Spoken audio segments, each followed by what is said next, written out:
Good morning, everyone. Welcome to another installment of the Stablecoin Solutions Show, the first and only show on X dedicated to talking all things stablecoins under the Genius Act and soon to be, hopefully, the Clarity Act.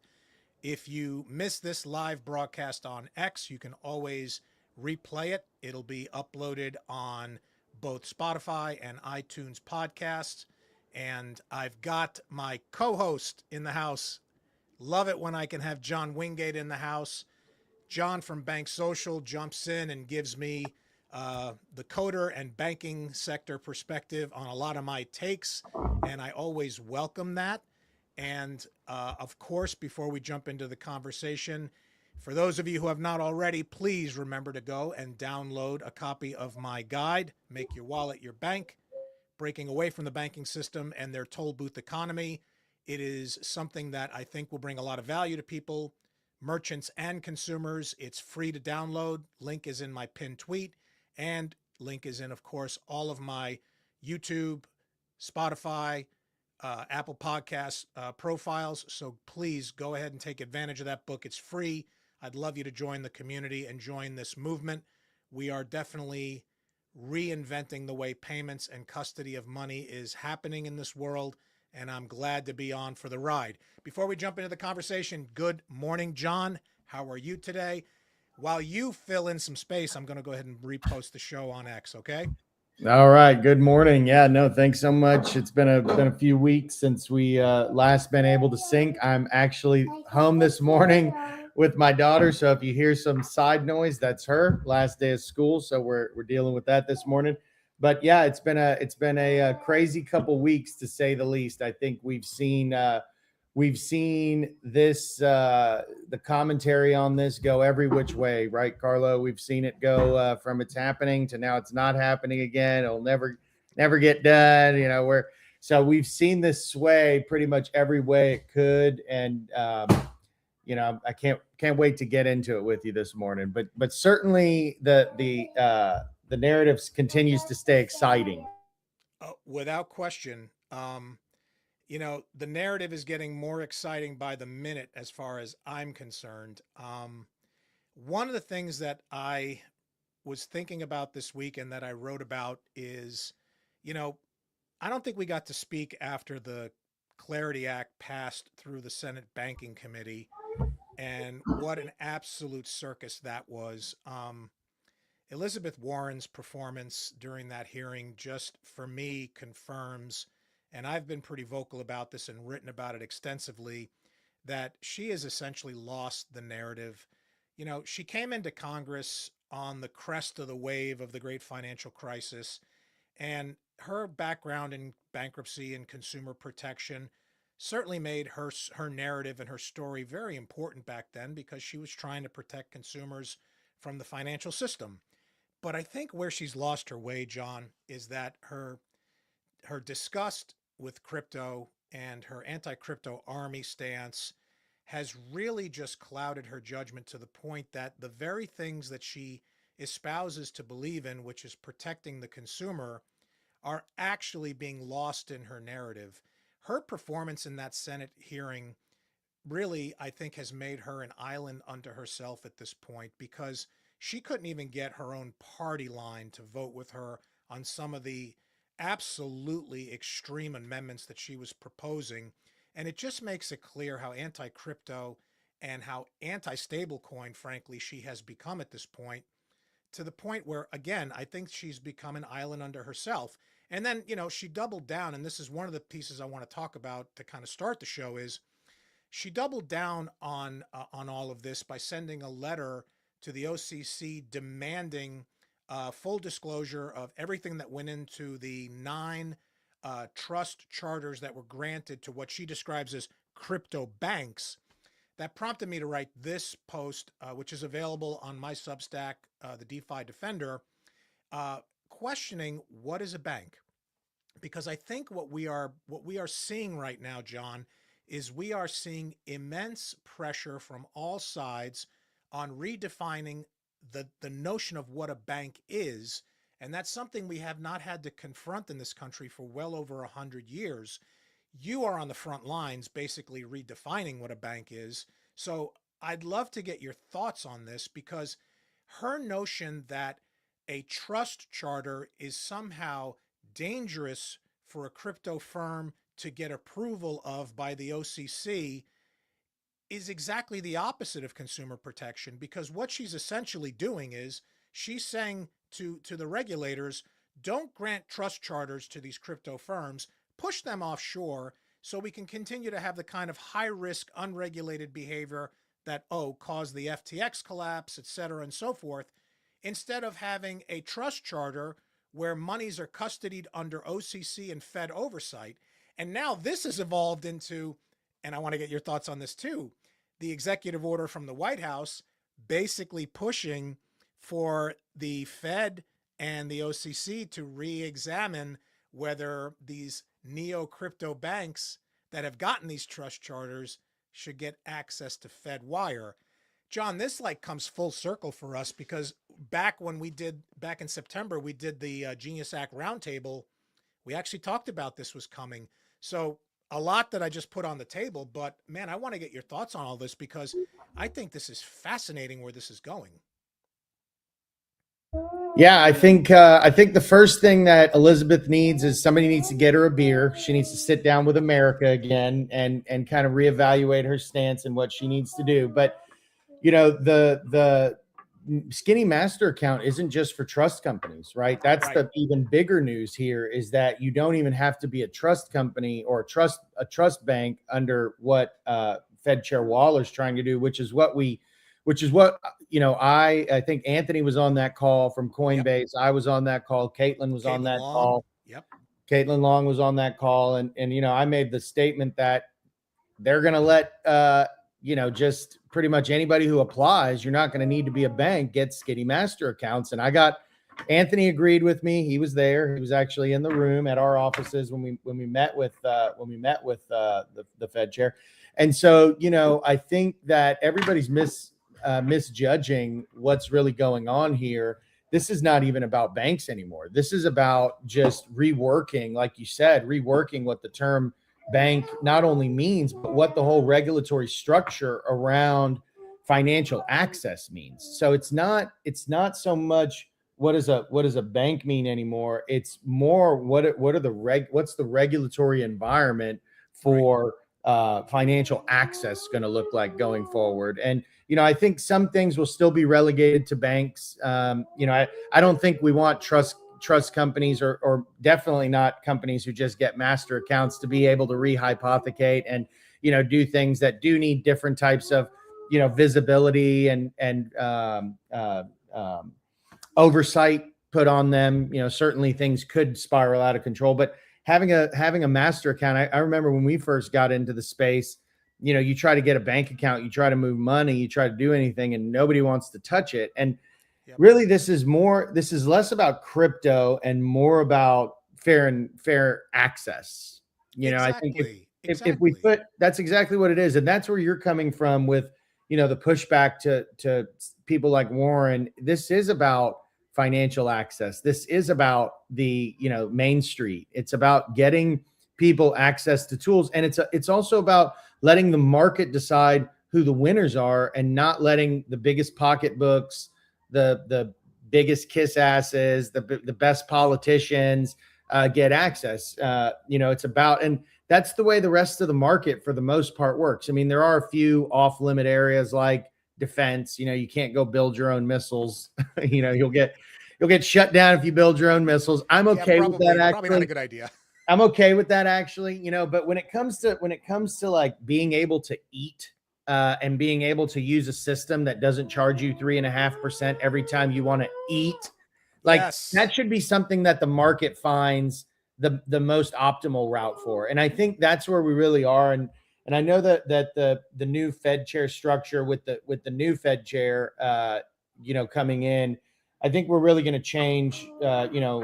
It's really going to change the dynamic of, I want to kind of keep it a little bit away from crypto. I know this is the Stablecoin Solution show, but I think this whole discussion that specifically we're having now is less about crypto and more about fair access and for free markets to actually flourish, especially when it comes to something so critical like being able to eat food. because look, man, it's the very premise of what I've been talking about for months. The consumer deserves to have choices. And as much as Warren has lost the narrative, the bank lobbies have completely lost the narrative. The arrogance that I've seen come out of the bank lobby when it comes to how they have characterized this assault on deposits and consumer flight, and the fact that they won't engage on this stuff on social media, including X, because it's somehow beneath them, and the fact that they'd rather take these conversations into backroom, backdoor dialogue with senators backfired tremendously for them, because Senator Tillis, Senator Moreno, they made it very clear that enough is enough. You're going to have to accept the fact that this is happening. You're going to have to accept the fact that you're going to see competition from the outside against your moat on how consumers can hold and move their money, and that this needs to happen. Because if the consumer is denied choices, which is essentially what Warren is suggesting, that the only entity that's capable of protecting the consumer is the banking sector, and they charge a wonderfully large premium to do that. I know, and I loved your comment last night on one of my posts. Yeah, I don't discount the value of banks. I think they serve an important purpose, and I think there are banks out there that are doing good work for the consumer. Like you noted, there are community banks, and there are other Credit entities, unions. Yep. credit unions as well, that do right by the consumer. And we need banks because we still need banking in our system. But what is the harm of giving the consumer the power to be able to move their money on their terms and to save in doing that? And that's the frustrating thing about where this entire conversation has gone. Okay, now we are Well, teed that's the up for this frustrating. thing. That's the Yeah, go. frustrating thing about making this a crypto argument only, and that's been Right, my pushback is, this is about financial freedom. Crypto is 10 years, 12 years old as a mainstream-ish type of tool, right? right. This is a much bigger discussion. This is a 100-year discussion, as you said, right? The way federal banking changed in the early 1900s really set the foundation for where we are, and the lack of fairness in the system. And so to me, this is less about crypto. And that's why I think the whole stablecoin discussion, while important and while it needed to be had, I think where companies like Coinbase likely could have garnered more support just from the general public was that, sure, we think crypto is a part of the solution, but really what this is about is fair financial access to fair tools, and let the markets really decide where they want to go. And it may not be a stable coin. It might just be some database, because at the end of the day, that's all a stable coin is a shared database. It's a shared ledger. So I think that you're really starting to tell who it's indefensible to make the arguments but I mean, we're not the only ones saying this, right, Carlo? I mean, this is pretty much everybody. And I can tell you that not even all the banks agree with this. I think that some of them don't like the whole stablecoin access. I actually observed that, John. I said that Warren in particular, has gone so off the fringe here that even she's asking for more than even the banks want. And that's where I think she's completely become an island unto herself. Well, Carlo, I mean, think about the statements this woman has made over the years. On official documents. We don't have to go in to berate those.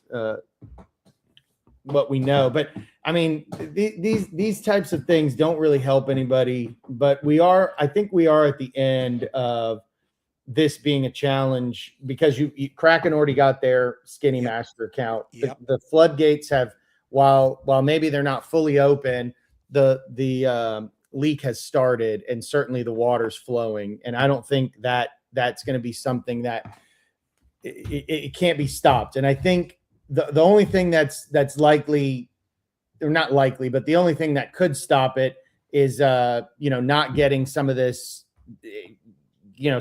precedent in place from a legal perspective, and then being able to stand on that in the future and say, hey, look, this already happened. It's already code. It's already law.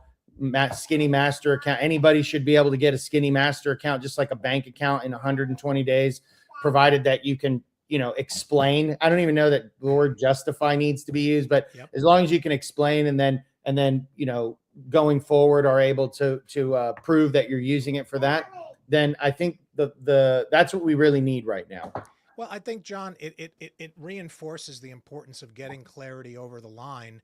And I think everyone is starting to realize that that is critically important, because if it doesn't happen this term, and if the midterms go But as we clarity are doesn't have predicting, anything about these master accounts, though, Carlo. I no, mean, no, no, that's no. not, But it's the you know, broader conversation of getting legal structure in place to protect the continued innovation in the United States. Because what clarity, while I've always said, and you agree, I know, uh, the whole stablecoin thing in clarity is a sideshow. It's trying to shore up what the Genius Act didn't solve for, which is the yield component on stablecoins for consumers.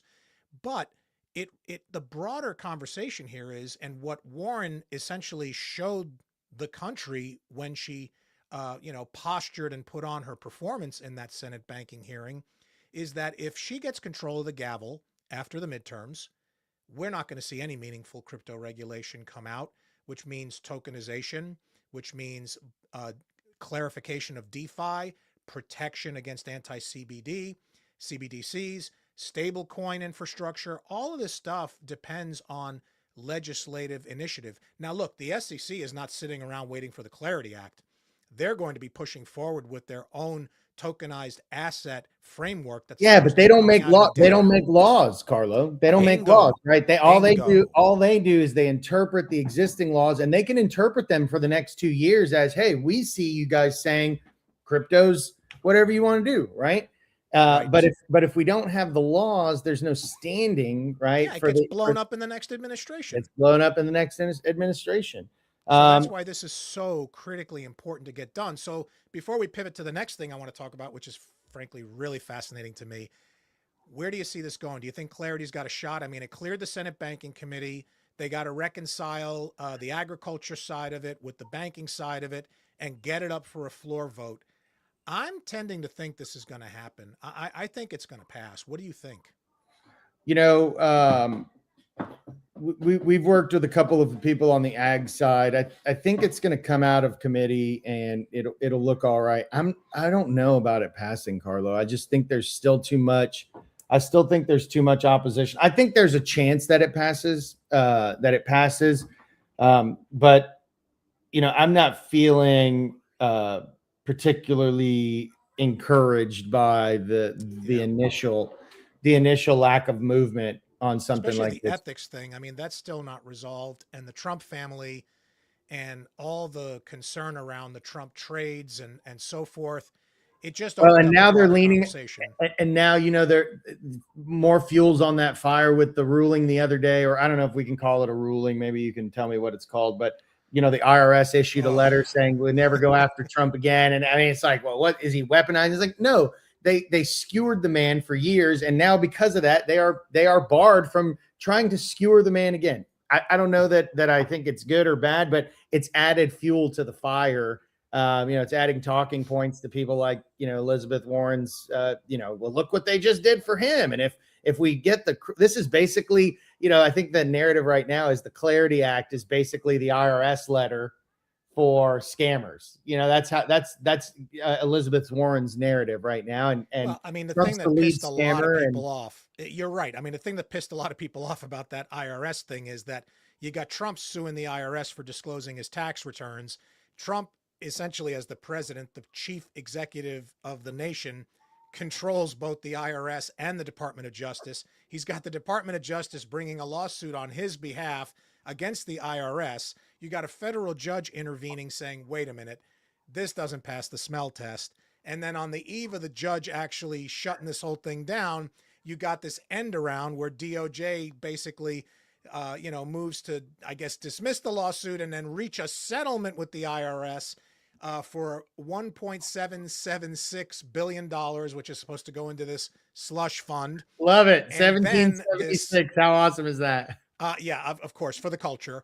And then this blanket immunity for Trump, his family, all of his businesses. I mean, the thing has just caused so many constitutional red flags from attorneys who look at this as being just a huge power grab, completely inappropriate. And yeah, it doesn't help at the moment we're trying to get something as important as clarity, which is the single biggest and most important piece of crypto legislation to ever get this far in Congress.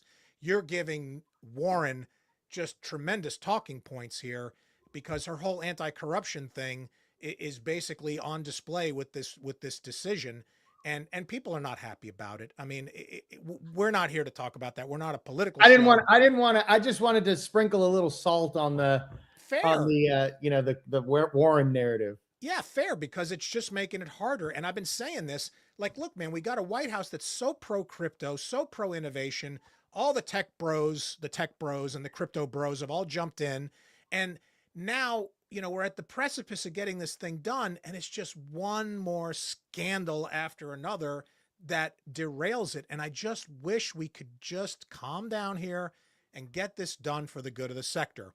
So we'll continue to monitor that, and who knows where the hell this whole thing is going to go with the slush fund and with the legality of whether this, blanket immunity thing will actually stick or not. That's beyond this show. But an interesting thing I do want to talk about is I am becoming increasingly more fascinated with X402, and I think that the market is not pricing in what X402 and the merchant and commerce component of it is going to do for stablecoin adoption. I don't know if you know Professor Wright. Professor Wright is a professor at Cardozo Law, a big NFT advocate, big blockchain proponent. I think he's brilliant. I love his work. And he put out a great article this week basically talking about where he sees the needle going when it comes to AI agentic economy. And I put out a Substack piece today talking about the fact that I don't think that the stablecoin market globally, as big as I think it's going to be when it comes to global demand for stablecoins, his thesis that the agentic capital market and how big and how massive it's going to be for purposes of AI to AI agent payments is going to completely blow up any notion or prediction of what agentic economy is going to look like. Because here's my initial thesis in the piece, John, and I want to get your take on it. I've been very vocal that I think Scott Bessent knows exactly what's happening globally with treasury demand. It's declining. China's unloading treasuries, the demand for US dollars, the petrodollar system is falling apart. All of it is putting immense pressure on the Treasury and the Fed. Bessent was a big proponent of the Genius Act. He knew that the Genius Act would be, I think, the flywheel for not only stablecoin adoption globally, because easy access to digital dollars is a no-brainer because it turns into demand for treasuries. But I think the thing that people are not talking about that's fascinating to me is if we're going to see, and look, Circle just launched a marketplace. Stripe just integrated 402 payments into their infrastructure. If this AI agent to agent economy truly takes off and is even a tenth of what people think it's going to be, what is that going to do to global demand for treasuries? Because this entire 402 economy is built over stablecoins. What's your thought on all of this? Because I'm just utterly fascinated at the possibilities here. Well, I would say that the entire I would not characterize it as the entire agentic economy is built on stablecoins, and I'll give you an example. Ramp, right? Ramp uh, developed and deployed maybe 2 months ago an MCP for cards Mm-hmm. for agents to be able to have cards, credit cards, right? Be able to use credit cards. Fascinating. Fascinating. And I think that it's not going to be relegated. And 402, if you just look at the nature of 402, X402 is not just stable coins. X402 is an embedded payment protocol in the HTTP, in the broader HTTP scheme, that allows for payment communication to happen as a part of a series of HTTP back and forths But between the client and it server. couldn't catch traction at the inception of its creation because, for those who know, we got 404, Because 403. here's why. Well, here's why, Carlo. It's because you got to think about the user experience, right? Right now, until recently, it only made sense to promote one or two payments on the screen. The human pushes the button. I've got a Visa. I've got a MasterCard. You type in your information, and there was no connectivity between other payment systems to allow for a multitude of options, right? What X402 really couldn't capture was the inability for a human to look at 50 payment types and quickly decide, like, which one's the best for me? Should I send Bitcoin over Lightning? That'll convert to $1. Should I send USDC because it's cheaper? I can still buy it. It has a small fee. Should I use my credit card? Should I use dollars from my bank account? It's very difficult, impossible to build a user experience for a human that could utilize X402, and that's why they never really utilized it. It's just present. Not to mention, also, you were stuck with the credit card infrastructure and the checkout infrastructure that's been embedded in every website since that was attempted, but it doesn't allow for micropayments. It doesn't allow for the type of marketplace that AI could build upon, because with the limitation of how correct me if I'm wrong, the way it was baked in, it was impossible to execute because we just didn't have the technology. No, blockchain you comes could along. execute. You could execute it. You could definitely, you could have used 403 up to this point to execute. It's just, you got to think about the user experience. If you're only going to present 3 options, right? What's better, to just build them into your user interface, or to build them behind the scenes into a 403 status code as a payment presentment? Who's going to use that? Is the other website on the other side going to use it? No. You got Visa, you got MasterCard, and you got fucking American Express. We're like a broken record. Why man. do it I all need, comes back to that. Why do I need to tell you about those 3? Right? I mean, that's all you had. So I think it was more about just, as a developer, as an engineer, looking at that and being like, why should I add another payload and another sequence to my flow when I don't need you to tell me that you take Visa, MasterCard, and American Express? I know that's all you take. I'm just going to put that on the screen, and that's what we're going to show to the user. Again, I think that, but here's like a thought experiment, right? Here's a thought experiment. You and I, okay, we've got a certain amount of money to spend every month. It goes up, it goes down. You could become a billionaire. I could become a billionaire. That could change. Those monies are coming from somebody else. So the thought experiment here is, okay, great. Yes. Will agents do more of the transactions? Yes, I agree. Agents will do more of the transactions. But does that mean that now all of a sudden my $1,000 becomes $5,000 because an agent is paying? No, I've still only got $1,000 extra dollars, or 2,000, or whatever, 5,000 extra a month to spend. It's just going to be by what mechanism do I spend it? And this is where I wanted to come back and say, it's not just, we're seeing a lot more of the standard rails, the existing rails, move to agentic MCP type of exposing those rails to agents to go move money over, right? And so the thing that will get left behind in the agentic economy, I think, are non-real-time rails. So you have your ACHs, your wires. There's no way, if an agent has 5 payment options and 3 of them are real-time and 2 of them are not, it's probably going to select the real-time payment mechanism because of the nature of the transaction that it's about to complete, right? Most of your transactions are not able, restaurant, you can't say you'll get your money in 3 days. Like, that's not a thing, right? So the majority of the transactions we did, which unfortunately is the thing right now, because they have to wait 3 days while their money. Well, that's why we have credit cards. That's why we have credit cards, right? And so when you look at the agent economy, I think it is fair to say that a lot more volume will move to stablecoins because they will be a mechanism that's extremely fast, extremely cheap, extremely versatile, open everywhere. Wallets will be able to spend them all around the world because of FX, because of instant FX, right? There's a lot of reasons why a lot of value will move into stablecoins. But I don't think it's going to be exclusively stablecoins. It's already not exclusively stablecoins.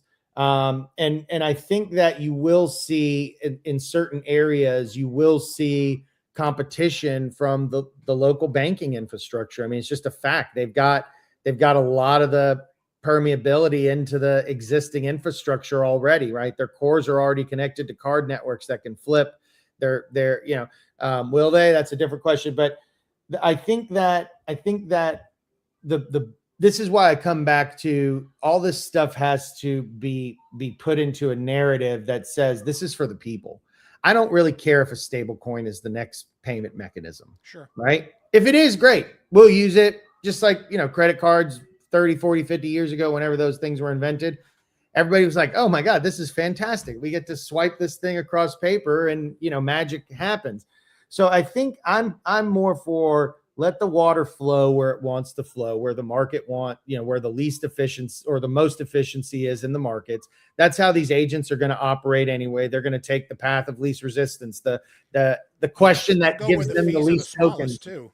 What's that? They'll go where the fees are the smallest, or the security's the highest, right? Yeah. Or there's a lot of factors that will be like, will it pick, if you present me with Tron or credit card, will it pick Tron or will it pick credit card? So I think there will be factors that are considered by agents. But I do believe that a lot of it will move over decentralized rails because of the interoperability of those rails. And I think if you look at just an agent, how an agent would prioritize all things considered on the security side and the capability side and the cost side, I think interoperability, because you have to look at if it's going to hold one or two, three assets, right? It's going to want to hold the asset or hold the keys or hold the capabilities to something that gives it the most optionality, right? Mm-hmm. Especially as these systems start to optimize and discretize their tokenization, how much tokens they're using in certain flows, right? Because you're already seeing this. We have token optimization. And so token optimization comes to systems optimization, process optimization, and being able to hold an asset like a stable coin that ultimately has permeability into a lot of these systems, I think is where you're going to see some interesting things start to happen. But does it mean that more treasuries are sold? Possibly. I think more countries could come on. I wrote an article probably 4 years ago that made this similar argument, not agentic, no agentic based in the argument, but certainly that if the dollar wants to survive, it needs to jump on board stable coins and jump on board treasury adoption through stable coins because of the things we're talking about now. The reason why a person in the Philippines would want to use it and an agent on the internet would want to use it are very similar. If I hold that dollar in that stable coin, I know I can get the dollar. I know it's not going to change from a dollar. It's relatively stable and it's got, permeability across. I can put it on a card and spend it on a card. I can go exchange it for a foreign exchange. I can get a Bitcoin. There's so many things I can do with it. So I do think that the treasury opportunity is still there. I think we see strong demand across the globe right now. Certainly not what it was, but I think that there is stronger demand right now, and it's majorly pinned on stablecoins. I mean, isn't Tether the third largest buyer of treasuries in the whole freaking world? Third or seventh. I mean, it's crazy, and it got my wheels turning because if you look at the total addressable market that is coming for this AI agentic economy, yeah, you still are dealing from the same pool of human capital, but that pool of human capital, with all the innovation that's going to be built over AI, could explode exponentially. And if you are filling up, like I was just looking on Circle's little marketplace, they've got a link if you want to through the money printer. Through money printer, go brrr. Is that what you're saying? Exactly. So, I mean, look, there's a lot of challenges still for the 402 stuff. There's the know your customer thing, which Coinbase tried to solve for. Well, no. Transaction. No, you've got, so if you look into the W3C spec of DIDs, decentralized identifiers, Hmm. that to me is already solved. Zero knowledge proof, decentralized identifiers. You can all you there are already people that have solved the KYC, the decentralized sovereign, by the way, KYC with decentralized identifiers, zero knowledge proofs through W3C specs. So, and this is all adjacent to HTTP status code. So this all lives in the same exact domain. And So if and that's solved for, then this is going to happen. I it mean, is going to happen. it's inevitable, It is right? going to happen. It's already happening. We've already started. We launched a platform called Substrate several months back. We've been working on it for about a year, and last in March we announced it. And Substrate is an agentic operating system for financial institutions and their consumers, right? And it runs on the BSL token as a proof of transaction, right? So you can. That's your bank social native token. That's right. That's Okay. right. That's the proof of transaction component of it. And but the capabilities are agentic, exposed to not only the consumer so that the consumer can interact with it, but also to fraud flows and reporting flows and all different types of flows. I mean, we could go through all, even internally to the organization. There's all different types of flows that it covers. But we already have, our financial institutions are stepping in to allow, for example, our bot can notice that you're setting up payments to mom every 2 weeks, and just say, hey, instead of doing that, let me just go ahead and the next time you do that, like watching what you're doing, right? But these are private models, hyper personalized private models. There's no risk of it, going off and becoming Skynet. But this is already happening, Carlos. So I don't see this as like a future thought process anymore. I think the thought experiment for me in that whole thing is, do we want money printer to go burr? Like, do we want, a bunch of new capital injected in? Can we become more efficient because of AI and streamline the current economics to the point to where, yes, we may have more money to spend as a society, but we don't have to print more money to do it? Like, how is there a thought experiment that makes that work based on the efficiencies of AI, right? And the opportunities and economics that happen there. And then, yes, I do think that there is a path where a lot of money is going to move into agentic commerce. That's a fact. A lot of what you and I do in the future will be done through agentic commerce, right? For example, I think, biometrics are going to get a part of this. I don't know if you've seen so I've been talking about this for a couple of years with iOS. They've been working behind the scenes in iOS 18. They did this very interesting thing, I guess, a year and a half ago with and a lot of people were, speculating on what it could be, and it finally came out. But I was saying this before. It's for agentic commerce between apps, not just for money, but for execution, right?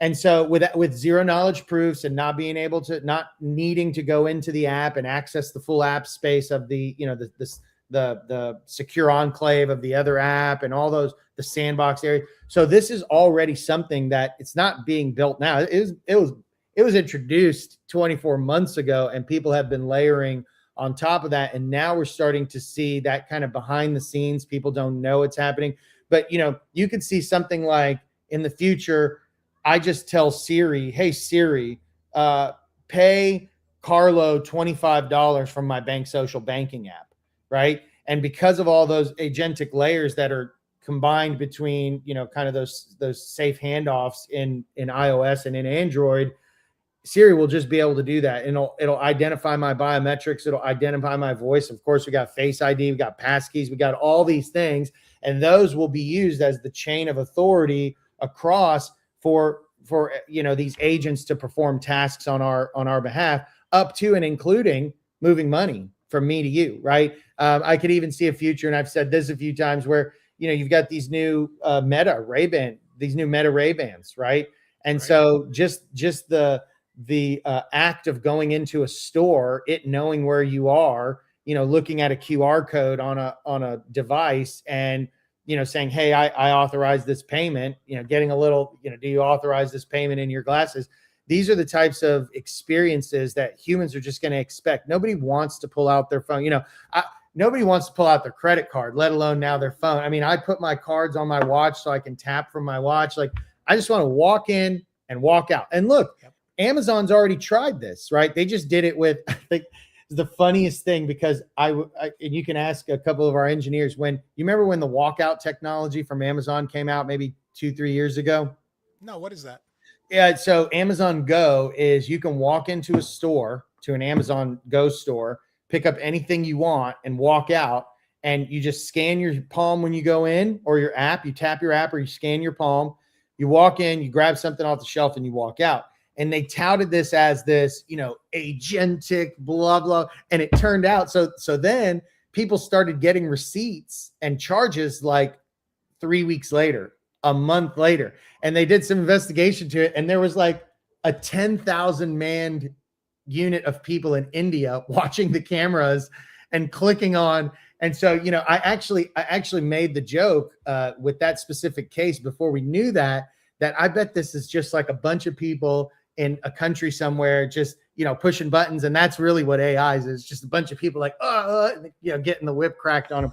But yeah, I think that this is going to be a very, very interesting next 3 to 5 years. This is already baked in, Carlo, and I think that stable coins are going to be a huge, huge avenue, a huge slice or chunk of the money that's held and used. And this is why I think the Clarity Act really tried to focus on bringing more solidity around the laws of who can hold. Because again, think about that thought experiment of, if you're an agent, if you're thinking about your agent and what you think it's going to want to hold, right, as a single asset, or as few assets as possible, right?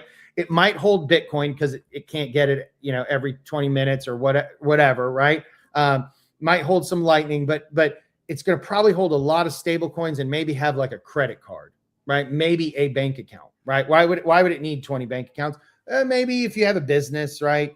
I've heard some stuff about, we had one bank that came to us and said, hey, can you build an app where it shops a whole bunch of banks and moves people's money in and out of those banks? And we were like, yeah, you actually can do something like that, right? Yeah, but have you seen how many things you have to sign to open a bank account? I mean, is that really going to work? Well, that's the thing. Those are the barriers right now, right? But I can tell you right now that, we built something, and we're going to be announcing it today, but I'll drop some alpha today. We've, on our substrate layer, we've built a tool called Sidekick that's really meant for financial institutions and their consumers. And it's an agent that you can say, hey, go open up a bank app, a banking account for me. And it can go submit all the documents, sign all the agreements, and do fucking everything on your behalf. Terrifying. That is terrifying, John. What could go wrong with that? Well, a lot, right? But Yeah. but what will also happen is that, I mean, these agents are starting to be, and look, they're not completely autonomous, right? They are gated, and they will wait for you before they do certain things. But certainly you're not having to babysit the process, right? You're not having to handhold the process, let's say. You're just being prompted for the next step whenever it's ready, right? So instead of spending 45 minutes doing a banking app, you spend 30 seconds over the next 45 minutes doing the banking app, right? Because you're prompted 3 or 4 times to take action. So I think that there's a coming wave that few understand or even can anticipate.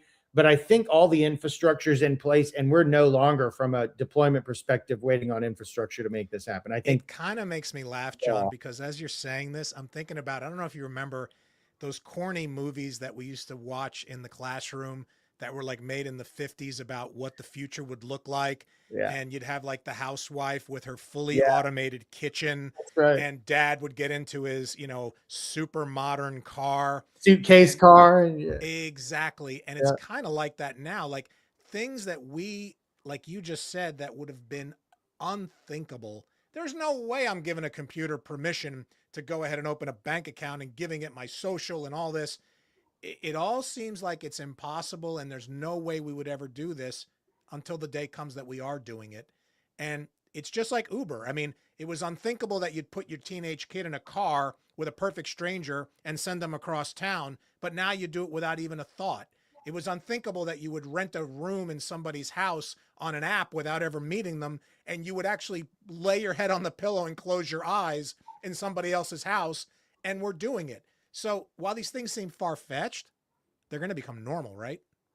It's a boiling of the frog effect. I mean, we've Yeah. been conditioned over the last 35 years with technology to accept, I think some are good, some are bad, but accept small cuts, right? And this happens in society too. Over time, freedoms erode. And so, I don't know that I think of this particularly as an erosion of freedom. I think of it more as an expression of freedom, right? Because if I can have 100 agents doing my bidding 100 times and it's all legal, then that's great. I should be able to have that freedom to do something like that if I trust them. But more Also free generally, you up to do more important stuff. that's right. Or to continue doing parallel important stuff with all those agents. But yeah, that's the whole idea here is freedom of expression. And it started, go listen to what Steve Jobs was talking about in the 80s, right? In the late 70s and early 80s about giving humans the ability to do this crazy shit at the time. Like people thought you're fucking crazy. But over time we saw the internet, and then we gave our passwords to SSOs, and they got, and how many times has your passwords been breached? Yep. Do you even care anymore? You change your password and you move on to the next one. You're done. You're done. Actually, some people don't, I see people all the time. They don't even change their passwords anymore. They get a breach notice on Chrome and they're like, I don't fucking care. Whatever. Change it. Whatever. But these are the little, I think the small subtle behavior changes that happen. And we're to the point now to where, people are, I haven't given my Claude bot like full access to go off. There was a guy I was talking to the other day. Where was I? I can't remember where I was. Damn it.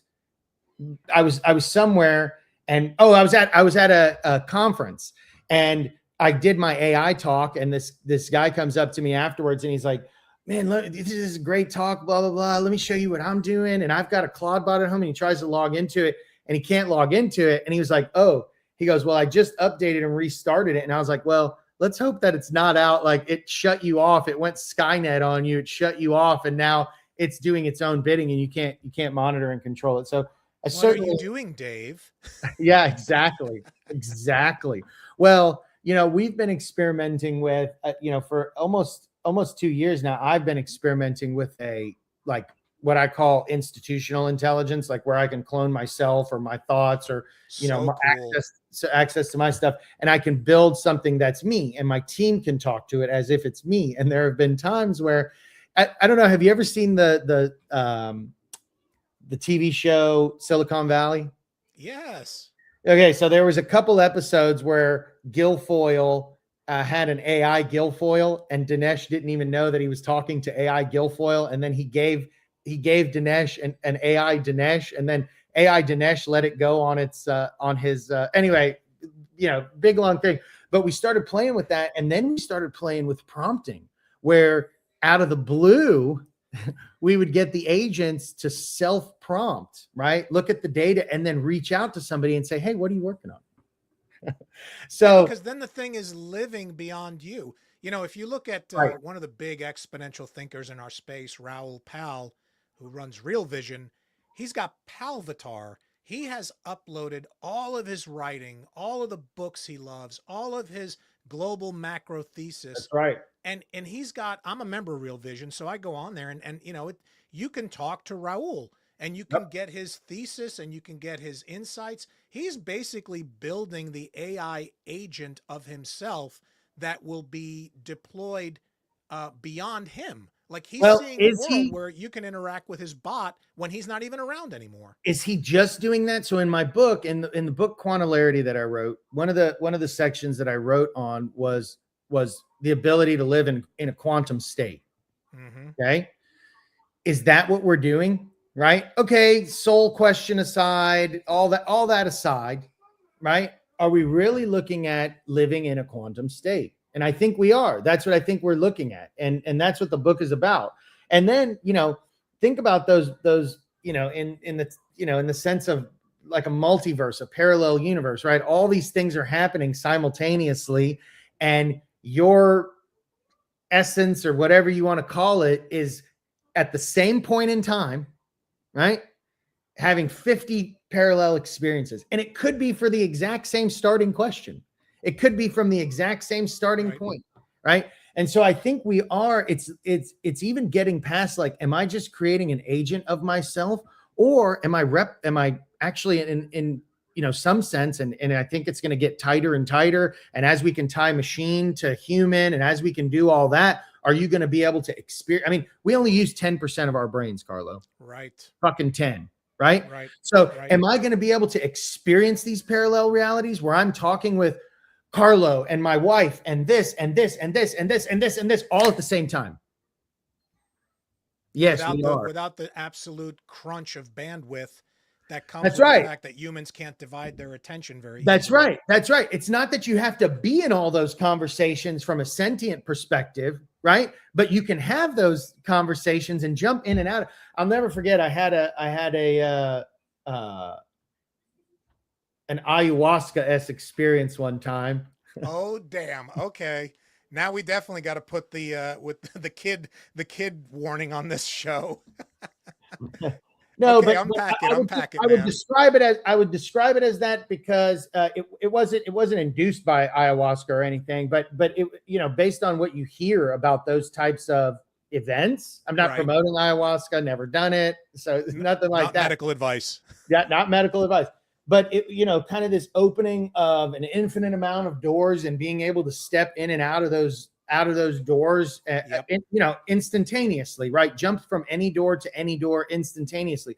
I think that's really where we're getting. And, as opposed to the thought of the singularity where we all become a hive mind, I don't believe that's what's going to happen. I don't believe that Ray Kurzweil, while his general premise of connectivity, I think, is there, because that's part of the singularity. And I do agree with that. I think, being infinitely connected to everything. I kind of believe we already have that capability. We just don't know how to tap into it, or everybody doesn't know how to tap into it. But this is a pathway to infinite connectedness. They were getting a little infinite knowledge at our fingertips. That is the other thing, right? I tell my team all the time, I'm like, the smarter you are, the smarter the AI is. 100%. It's like, that's how you have to use these things. If you kind of use it as a, hey, tell me what you know, I'm just going to kind of be a fly on the wall here, and I'm just going to ask you a question and tell me what you know, you'll get abysmal results. Absolutely. But if you say, I think I'm smart and I just want to replicate myself and have 100 parallel tasks going at the same time, that's what AI is for, right? And that's going to manifest into kind of that quantum being state. So I'm really excited about it. That's what we're working on at Bank Social. I'm only scratching the surface of what it's capable of doing, but I can say this definitively. Claude has allowed me to amplify my thinking in a way I could never do, especially trying to juggle all the things I want to build in stablecoins with Make Your Wallet Your Bank and this community, and still practicing criminal defense law full time. I just don't have the bandwidth. Not only has it amplified my thinking, pressure testing ideas, it has amplified my output tremendously. Look, I've published enough things over the course of my career. I don't have anything to prove. I can write. But what I can write with the assistance of Claude and the rate that I can put it out is just stunning. And these are the things that are going to empower the next layer of the economy that I think people are missing here. Yeah, I agree with you. There's a lot of doomsday concerns about what AI can do, but I think there's a lot of liberating things that AI can do. Like you said, if you're using it right as a tool to amplify your subject matter expertise, right? That's it. I'm of the mindset that these are better search engines. Okay. They're natural language, way better. They can contextualize way more. They can transform thought into other thought. Right. Yep. But I don't see these things as having, not for a long time, not just 2-5 years, like maybe 10, 20 years, being able to more generally have sophisticated thought on their own without any prompting, being Wow. able to So you don't solve. think that singularity, that moment of AI, uh, that the AI fear that everyone has isn't coming in the next year or so? You think it's probably a decade out? Yeah, I think for an AI to be able to unprompted, completely unguided, completely Hmm. anything, right? Just you turn it on one day, you give it no prompts, or you just say, "Hey, figure out some really complex challenge." Like that's the only prompt you give it, right? Like, "Hey, go figure out the hardest problem in the world and Gotcha. go solve it," right? I'm not even going to tell you what the problem is because that is that is what's different about humanity, right? Like we're sitting here thinking about, that's how problems get solved, right? Yep. Somebody is thinking consciously, thinking on something, on their set of experiences. And so I think what we're really looking at is that's what these systems have to do is experience, right? And that's why I'm saying just with compute constraint and there's some laws of physics that while I'm not going to claim to be an expert in the math on, I just I think they're challenging to say that we're gonna reach these levels. But certainly that doesn't mean that it won't be viewed as being smarter than a certain segment of the population. But some people already view themselves like that. I mean, is I mean, that look, is that a it's is already that a working at an system thing, or is that a personal manifestation of things? Now you're just it's blaming the already working at computer. an IQ that's higher than any human that's ever existed, and it's already written more than every human, or at least we're on the verge of this. I think But I heard how can we Raul talk say about how this. can we say its IQ is higher? And this is just another thought experiment, not really a challenge, but just a thought experiment. How can we say its IQ is higher if it's only been prompted by people, and the people are the ones that have drawn out the work, right? So whose IQ is really getting leveraged in that situation? That's why I said the AIs are as smart as we are, right? Right. Asking the right questions, prompting, giving the right guidance, putting it down the right path. Because most of this is about finding meaning across context that's not readily apparent. Yep. That's all it is. And being able to do that faster and faster and faster and faster. The machine is not doing that. It's the human that's doing that probing. That's why I call it like a more sophisticated search engine. We went in early days of the internet, we went from, different types of very basic search algorithms to things like BigQuery and things like vectors and it's gotten so much more complex, but the general premise of what we're doing has remained exactly the same. It's a human working to, in as many parallel paths as possible, as many searches as possible, as many contextualizations as possible, find meaning across disparate information sets. That's what it is. And so, the question that I have, the thought experiment is, you know, is it ever going to be smarter than the smartest human? And maybe yes. I think there's a physics path that gets us there. I just don't see that in the next year or two. And I base that off of when you look at how much AI has changed at the level of the decisioning engine of the model itself. I think we've had certainly 3 years ago quantum leap, right? Absolutely. Several order of magnitude leap. But since then, we haven't had that same leap. And that's the same kind of technological leap you see when these types of rare technological advances happen. You see this massive quantum leap, and then you see a plateauing effect after that. And I think that's where we are in the AI cycle. What you have seen that makes it appear that these systems are getting smarter is more intuitive ways for us to deal with them, right?